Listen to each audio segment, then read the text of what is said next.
de cinéma, c'était vraiment... c'est des films que m'a montré mon père, en fait. Il y avait deux veines, il y avait 2 films fondateurs pour moi, qui étaient Les 400 coups de François Truffaut. J'ai dû le voir à peu près à l'âge du personnage, et ça m'a fait complètement rêver. Et du coup, c'était vraiment une interprétation, ce personnage d'Antoine Doinel m'a vraiment fascinée.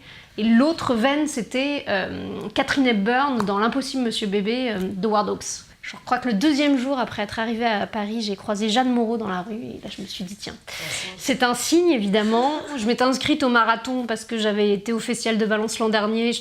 Je trouvais l'idée géniale en fait de vraiment d'être pendant 48 heures dans un espace créatif. Au bout de 24 heures en plus on a des parrains professionnels, un parrain scénariste et un parrain producteur.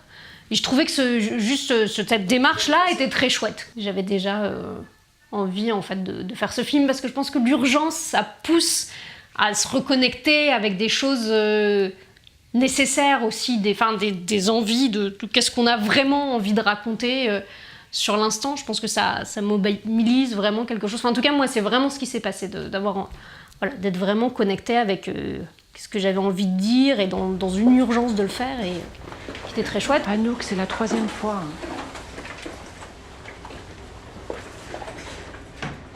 Non mais faut pas hésiter à faire ça. J'en ai vraiment besoin de ce job.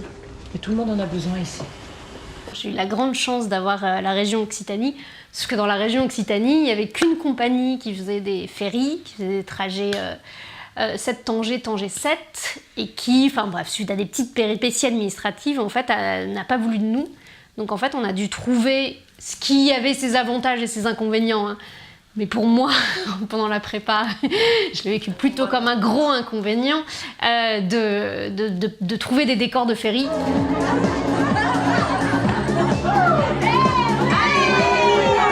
Tu peux pas baisser un peu le son là? Tu veux pas plutôt un verre? Florence m'a dit que c'est toi qui avais acheté le cadeau.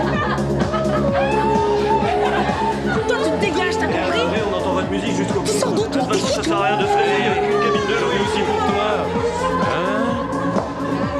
Si on choisit le bon comédien, sur les 2 plans, pour moi, qui sont artistiques et humains, et j'insiste aussi sur la dimension humaine, parce que je pense que c'est super important que l'être humain aussi soit compatible avec nous-mêmes. Bon, après, Camille, c'est quelqu'un aussi qui est une comédienne qui est hyper ouverte, qui a aucun a priori, c'est un matériau de base très rêvé pour un réalisateur, parce que elle est extrêmement sérieuse, et en même temps, quand elle est sur le tournage, elle est 100% disponible. La mise en scène, moi je m'étais surtout dit que j'allais coller à mon personnage principal en fait. C'est surtout ce que j'avais vu, c'est pour ça que je voulais à la fois que ce soit, c'était un peu paradoxal, je voulais à la fois que ce soit à l'épaule et qu'en même temps la caméra soit pas non plus trop...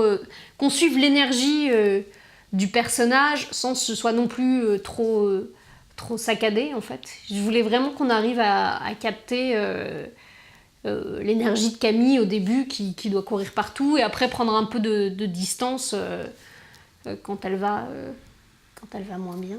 Je veux pas qu'on interprète mon film comme à la fin tout va bien, c'est-à-dire que moi j'ai voulu qu'on s'arrête à l'acmé des choses, c'est-à-dire au moment de rayonnement de mon personnage, qui a quand même évolué, appris quelque chose. Pareil pour ces femmes de ménage qui tout d'un coup ont pris cette soirée pour elles, pour danser et pour se libérer.